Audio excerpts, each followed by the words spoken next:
camera is. Well, I know you're watching I'm not gonna Public do Affairs. that. Berkowitz is my name, and politics is our game. And our guest this evening, he's a bon vivant. He is a raconteur. He is somebody you're going to be dying to meet, and we're going to hold you in suspense. I mean, this show is going to be so good. If usually we're taping this on, when are we taping? It doesn't matter, because it is ageless, timeless show, and it's public affairs, and we're going to be dealing with national issues, with state issues, with county issues, with city issues, all in a timely manner. And we have somebody here who he's perfect for this, because our first topic is to understand the psyche, if you will, of Barack Obama. And the man who understands the psyche of Barack Obama is the man who is working to oppose him. Not oppose him, but he was working for somebody who was getting ready to run against Barack Obama in the fall of 2003 and then into the spring of 2004. So in a sense, Dan Proft has studied Barack Obama, and there he is. That is the surprise guest this evening. And Dan doesn't realize this, but he is effing golden, to steal a word from our esteemed governor, who is now on his way to a 14-year, former governor, Rod Blagojevich, on his way to a 14-year sentence.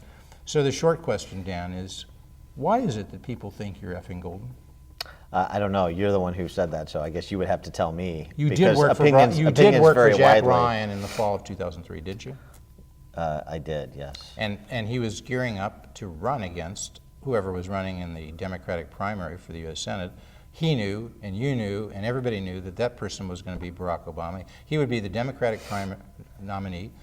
He would be the nominee for the Democratic primary for the Democratic Party in March of 2004. And your man, Jack Ryan, who you were working with, was going to oppose him. And you could see this was the battle of titans, because if Ryan couldn't stop Obama in the fall, November of 2004, Obama would be the U.S. Senator from Illinois, and he would go on to be president, and you knew this, and you had it within your power. And the Republican Party knows that. You had it within your power to stop Barack Obama, and yet you didn't. People are wondering, is this yet another case where you were bought off? Yeah, right. What a way to start a show. You got to admit, that's not bad. Well, yeah, I don't think anybody... Give me an A to an F for starting the show that way? I'd give you a gentleman's C. C. Always so kind. Yes. But seriously, Dan, you do know Barack Obama pretty well, right? I don't know him very well personally. No, but you studied him. You know his issues. You know what makes the man tick. Well, I mean, nothing has changed really from the early stages of his rise to the last 3 years of his presidency. I mean, he is what I have said, and will repeat, that he is the Manchurian candidate for the radical left. He presents well for a radical left agenda, which he has advanced in his first 3 years, which has decimated the economy of this country. You saw and that now coming.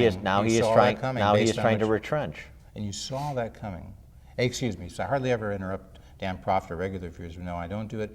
There's this guy, Bruce Wolf. Dan Proft, we should mention just at the outset, he's done many things. As I said, he's a raconteur. He's a bon vivant. He is a man about town. And the thing is, though, you're also now appearing on WLS-AM radio every weekday from 9 to 11 a.m. That's 890 AM radio. You are with Bruce Wolf. That's WOLF. And folks, it does not have an E. It's not like the E is there and it's silent. It's not at all. And I hate to say this, Dan, but you are second fiddle, because it is Wolf and Proft, right? That's the name of the show. Yeah, the Bruce and Dan show. That's right. Yeah, yes, so thank you for that plug. Well, it's a shameless plug. We do many shameless plugs. Where's my hand lotion? I forget. We want to do Lubriderm, whatever. Okay, another shameless plug. That's for you and your private time. Coca-Cola, yes. folks, right here. Yeah. Okay. Well, you can't endorse products here because we are whatever it is, but I can tell you I do enjoy a beverage once in a while, a healthy swig of Coca-Cola. Jay, am I just violated the rules? Ask my Terry, whatever.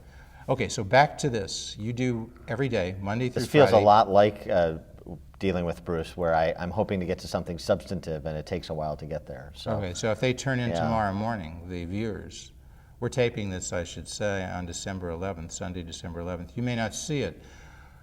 If you're watching in the city, this is our 15th annual Christmas show. Oh, it is. It is. And so, Dan, if you're watching us, and they're watching Dan in the city, you'll be watching it the day after Christmas. Can you wish them a Merry Christmas, Dan? Merry Christmas. And a Happy Hanukkah? And a Happy Hanukkah. And a Happy Kwanzaa. And a Happy Kwanzaa, and a Happy New Year as well. And a Happy New Year. Yes. Okay. So it's our Christmas show. If you're watching this in the Chicago metro suburbs, north and northwest, you're seeing it before Christmas. I don't think you have to wish him a Merry Christmas again. So getting to the substance, in fall of 2003, you were there studying Barack Obama, and you looked at his record in the state legislature, and it was quite liberal in your view, right? Yes. You saw him as somebody who was strongly pro-choice, strongly against the war in Iraq. Unlike many Democrats, he did not come out for, in 2002, the so-called Iraq War Resolution to give the president the authority to take military action in Iraq. He was against it on this very set, in this very chair that you're sitting Well, in he was on in the November general. 25th, He was in the 2002. he was in the General Assembly at the time. But It I wasn't like he asked him voted in on it. November 25th, 2002, I asked him, he wasn't running for anything, but he took a stand, and that stand was he was against the Iraq War. You know it, I know it, and all our viewers know it. That's fascinating. That was a decade ago. Are we going to talk about the landscape on the ground in this presidential race currently? Well, couldn't you foresee Or on where- the economy? where is this going? He was against the Bush tax cuts in 2002. He was against the Bush 2001 tax cuts, and he foresaw the 2003 Bush tax cuts. He was against them in He was against 2008 them. when he ran for president. So, okay. Well, that we foresaw that. You foresaw that because you were studying Barack Obama in 2003 and 2004. So you knew what would happen in 2008. You knew that if Barack Obama got elected, he would have an $800 billion stimulus, didn't you? I knew he was a radical left, big government acolyte, and that has played Or itself as I might out. put it, he was a Keynesian. He was in favor of Keynesian economics, as most Democrats are. And he saw this country in a big hole. He would say it was put in that hole by George Bush, okay, and his friends in Wall Street. And he thought, you're going to have to dig it out. The bus had gone into the ditch, as he would say, back in 2004. And you don't want the same guy who's been running the economy. George 2004. Bush, He's same been team. saying that since 2004. Not he didn't just say that in 2000. He's been saying the same thing for the better part of the last 7 years, and of course that is in spite of the fact that his positions have changed wildly because he's trying to hold on to political power. So of course, when he was running for president, the Bush tax cuts caused the Great Recession. Now he's a president who You don't signed. think the Bush tax cuts did cause the Great Recession? No, and But you know that's a legitimate. And he is. That's can a I finish my legitimate point? line of thought. No, it is not a No, legitimate I line am of playing thought. Bruce Wolf. You're playing Dan Proft, and you don't get to finish your thought. And he's, of course, supported and extended the Bush tax cuts. So if they caused the Great Recession as he had initially proposed, then how is it and why would he extend them? So this is somebody that is now in the position of just trying to hold on to political power so that in a second term he could do more big government power grabs like over the banking sector, like over healthcare that he did in his first term. See, okay, we're talking here, and we're entering our second segment, folks. We're speaking here with Dan Proft of Wolf and Proft, you would say, on WLS 890 AM radio. And Dan has a bit of background as somebody who's been doing politics virtually all of his professional career in one form or another. He goes back way to Lee Michaels' regime when you were working as a hack in the Republican Party. Lee right? Daniels.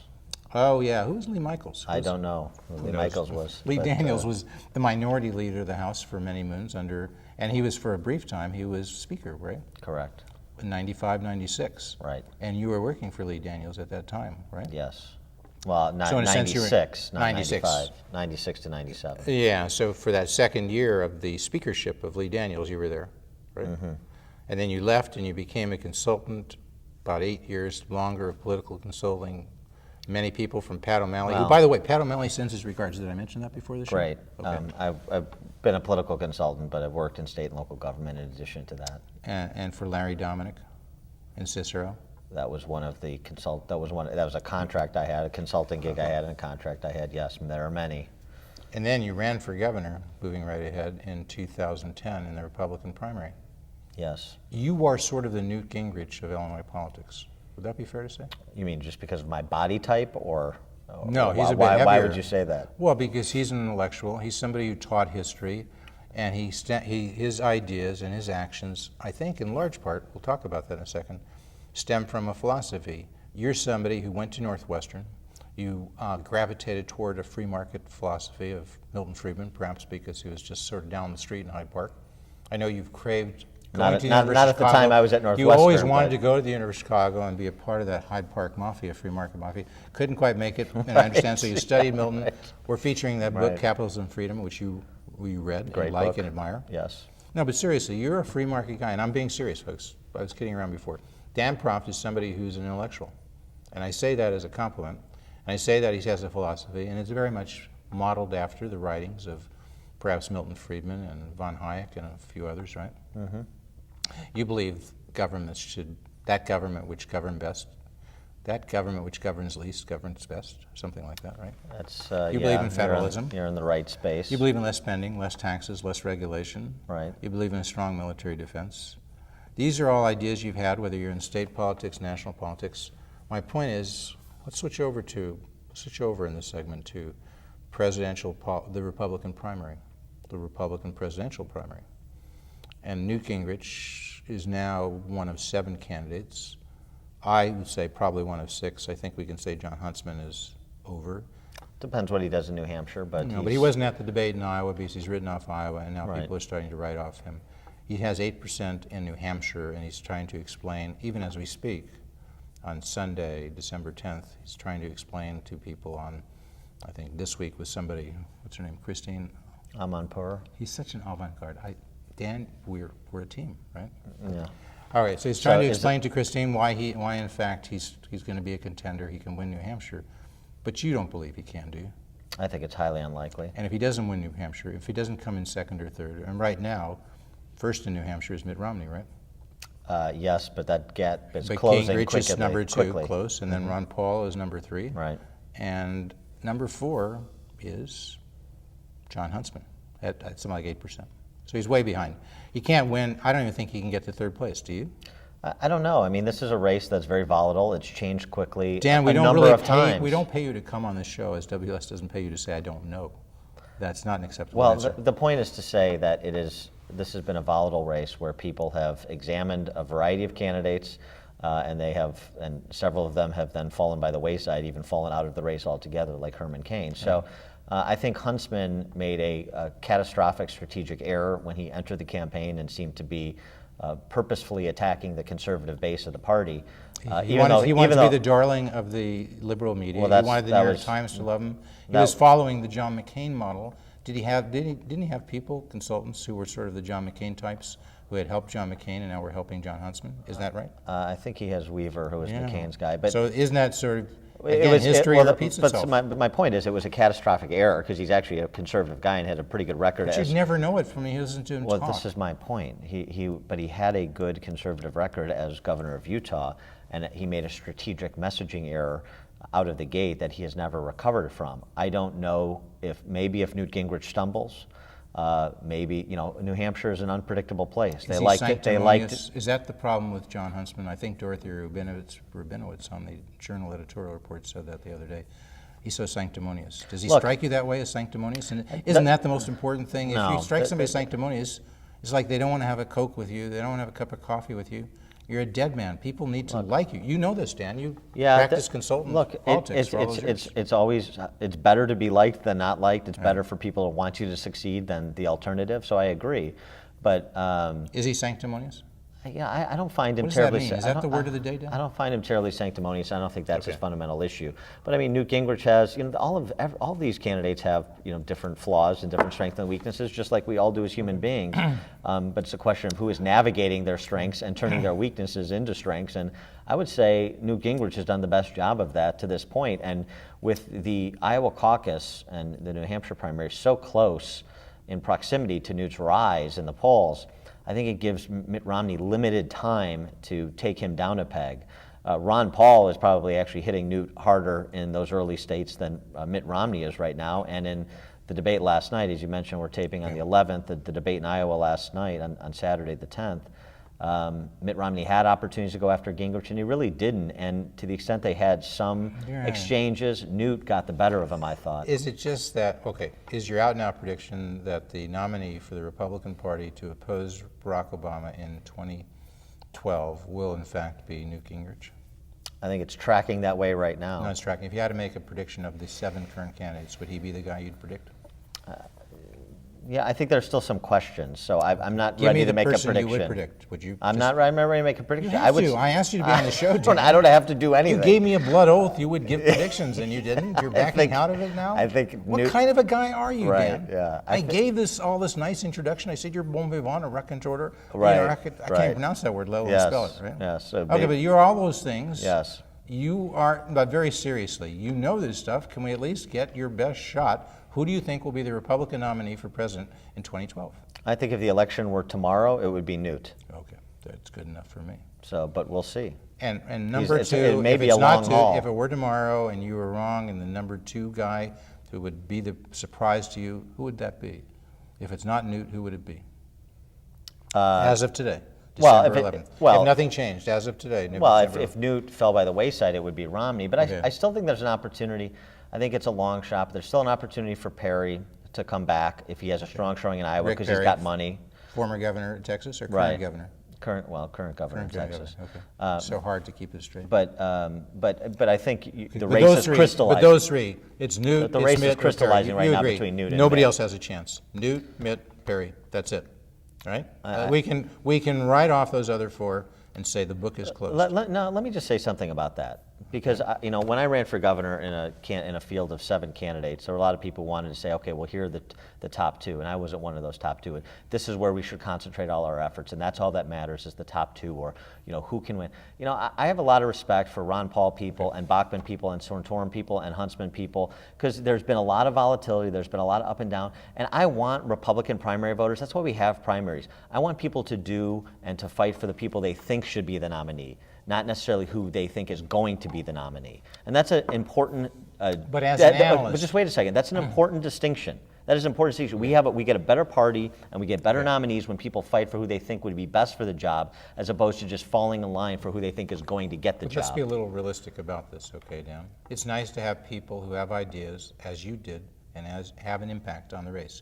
You certainly had an impact on the 2010 Republican gubernatorial primary in Illinois. You had an impact because you're an idea person, and ideas have consequences, right? Not enough of an Professor impact. Weaver said that. You got 8% of the vote. You shaped many of those debates. You were at all of the debates, and I understand that, and people respect that. But Dan, I said, and other people said, you really didn't have much of a chance of winning that because you did not have a natural base. You had not run before for anything, and you didn't have unless you want to call it the idea base.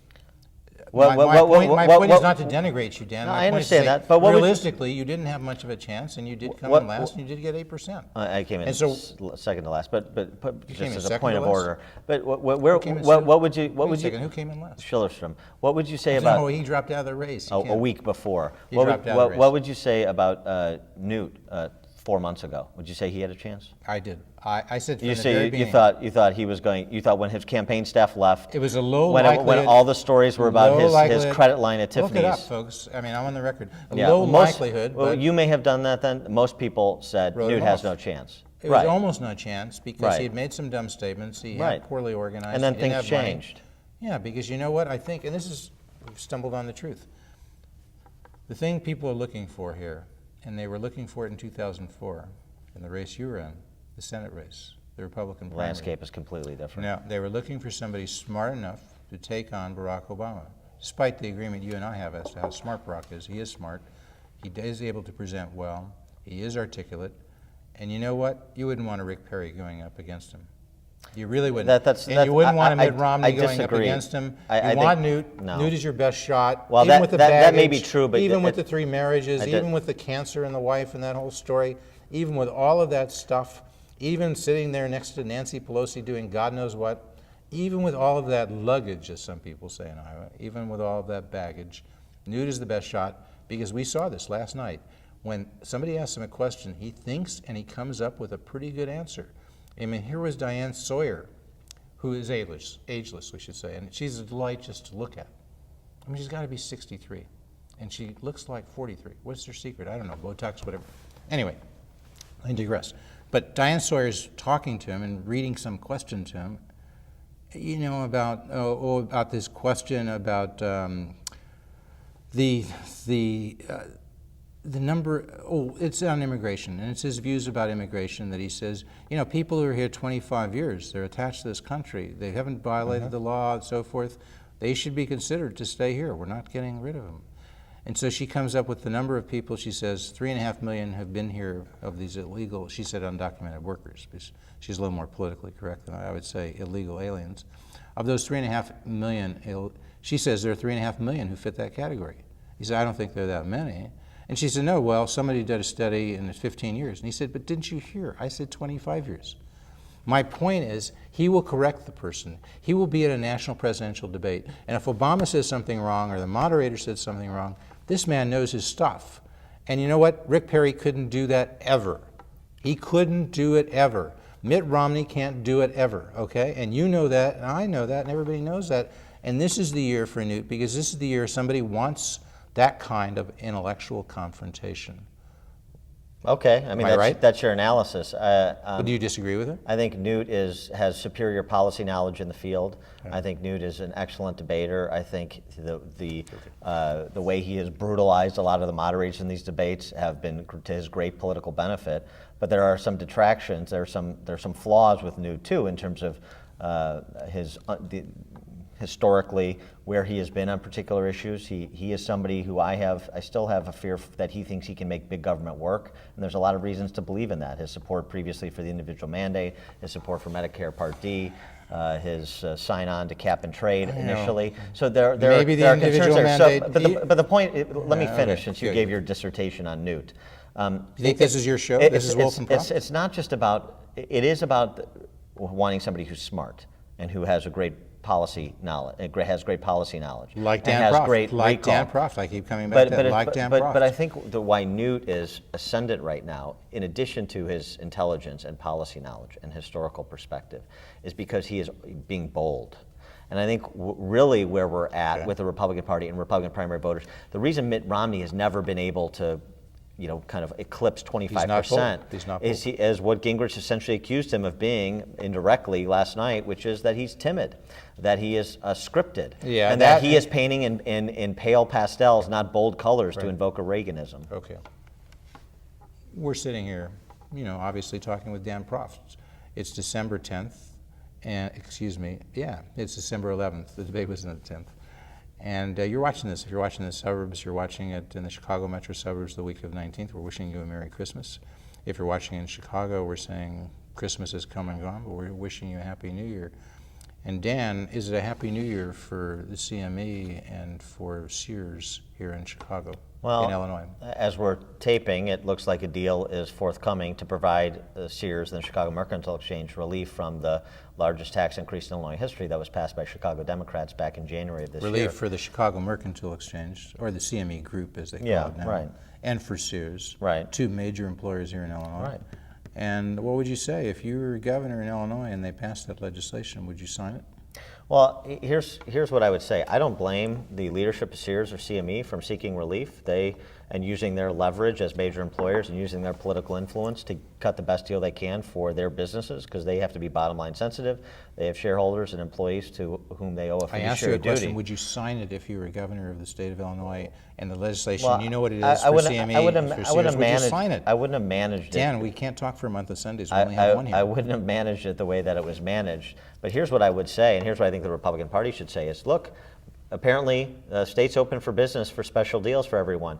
So because they passed the largest tax increase in Illinois history, and all these employers are threatening to move, some are moving, and we're not attracting new businesses because it's a hostile business climate, let everybody know that Madigan, Cullerton, and Quinn are open for business to cut special deals, and I would mail every business enterprise in this state and say, please call Mike Madigan, Pat Quinn, and John Cullerton, come down to Springfield, get in line for your commensurate tax relief. You would say that as governor? Yes. Why should the 1.1 million businesses with fewer than 5 employees, the entrepreneurs in this state, why should they not get commensurate relief? That's your way They're of job advising, creators and wealth producers. Well, your way of advising Republicans to do the sensible thing and expand to a non-traditional constituency, namely employees of small businesses who currently vote Democratic, and you're saying those employers, their employers, small business employers, should get the same tax cuts pro rata that CME is getting and that Sears is getting, and those employees would then say, let's vote for Dan Proft, or let's vote for the Republican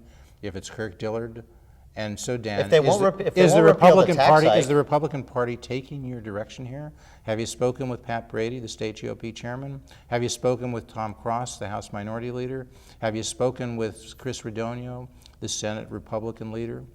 And have you said, look, if you can't repeal the tax cuts, Take this idea that I'm giving you. Go take what through the back door, what you can't get in the front. What did Chris and Tom and Pat say to you? I'm not going to characterize my conversation with the party leaders. But I know that Pat Brady called you last night. And what did you tell Pat? I know. Am I right? Did Pat Brady call you last night? I talked to. Isn't it true that Pat Brady called you last night? Say yes. It's just silliness. Silliness, nothing. I talk to people in leadership positions of the party all the time. I think some of the messaging from the Republican Party on this issue has been good. You're not going to tell us whether that general message that you've given to our viewers, have you communicated that to Pat and Tom and Chris? I'm not going to get into conversations I've had with specific leaders. There's some more going on, but basically, folks, you should know that they're going to give some deals out. They'd like to give those deals out. Would you say Speaker Mike Madigan, who we'd like to see on the show, and Senate President John Cullerton is invited as well. Yeah, good luck with that. And Chris Redonio, the minority leader, and Tom Cross. These folks, I don't know. I don't know. What is it? They just don't want to be asked these questions? Do you get them on your show? All those folks I mentioned? No, Mike Madigan and John Cullerton. Well, do you get Chris and Tom? Redonio and Cross? We can, yeah. Okay. Sure. Could you ask them to come on Berkowitz? What am I, your agent? Yeah, you're my booker. Yeah, we're going to have to strike our own special deal then. All right, but basically, do the Democrats, Cullerton and Madigan, like that? And I don't say it pejoratively, but it would appear to an academic like you, this is a way they can extort. If you tell people you can give them major benefits and you give it to them, they can give you large campaign contributions. You can continue to be Speaker and Senate President. Am I stating it too bluntly that this is an extortion that won't land you, our next topic, won't land you in jail for 14 years? Well, that's part of it. But what's really happening in Illinois is the same thing that's happening at the federal level, because you have Chicago Democrats playing the same game at both levels, which is to envelop the private sector, to turn everybody into a rent seeker. Richard Epstein from your place, University of Chicago, writes about this brilliantly. University of Chicago Law School, University of Chicago Economics Department. It's like milk into milk, God into God. It's all the same thing, right? He talks about government by waiver. And that's what they want. They want government. Everybody has to get in line with their tin cup to get their waivers to from get their oppressive special, legislation, to get their special deal. Okay. It's not about building the best mousetrap or providing the superior service. It's about what are my relationships. How can I cut my special deal? It's all about being a supplicant to the political class, and that's the problem with Illinois, and that's why we operate like a kleptocracy. Kleptocracy. That means people in the government go around stealing from the public. Is that what it is? Kleptocracy? Yes. All right, so we're speaking to Dan Proft on Sunday, December 11th, and as I said, the next segment was really what happened this week. Rod Blagojevich was sentenced to 14 years. Hard time. He was singing 16 tons, and what do I get? Another day older and deeper in debt. St. Peter's, don't you call me, because how's that go? Bruce Wolf would know. Sing me a few bars. Where is Bruce when I need that guy here? Yes. Would you send Bruce over here next time? I will. People are saying, they're starting to talk, Dan, about us because they see us so much together on TV, you know. Right, and what are they saying about us? They're saying, well, what's the answer? Did Rod Blagojevich get the right sentence? 14 years? Yeah, it's fine. No, I have no problem with that. 14, no problem. You don't think it's too harsh? Well, what is No. The average sex deviant who's done massive, massive injuries to a number of individuals might get 9.7 years, and Rod Blagojevich gets 14? That sounds fair? Well, then those sex deviants should get more time. But Rod Blagojevich got the 14 years does not offend my sensibilities whatsoever. What offends my sensibilities what did he do? is Did the he sell the Senate conversation. seat? He tried to sell it, but he couldn't. Didn't Jesse Jackson Jr. try to buy the seat? Isn't that the word? I still don't understand. Should Jesse get 0 and Rod should get 14? Does that sound fair to you? Since Jesse Jackson hasn't been indicted for Why any wasn't he crimes, indicted? that's why. Wasn't he the buyer? I don't Isn't know. it you who told me when you have a drug deal, buyers and sellers get indicted, but in this case, the seller got indicted. And arrested, and that would be Governor Rod Blagojevich, but the buyer didn't. It perplexes. You told me that. Why isn't Jesse the buyer? It perplexes me that the buyer in this, because Rod was being monitored and surveilled, it perplexes me to this day why they did not nab the buyer as well as the seller. I don't know. You'll have to ask Patrick Fitzgerald. We did that. try to have Patrick Fitzgerald on, and we're still trying. We're trying to have Judge Zagel. Wouldn't that be an interesting show? Judge Zagel on my left, Patrick Fitzgerald on my right. Dan Proft helping ask some intelligent questions. Yeah. So we're hoping they'll be there. The thing with Blagojevich, though, is not all the talk is about the sentence was it too long, too short. It really demands a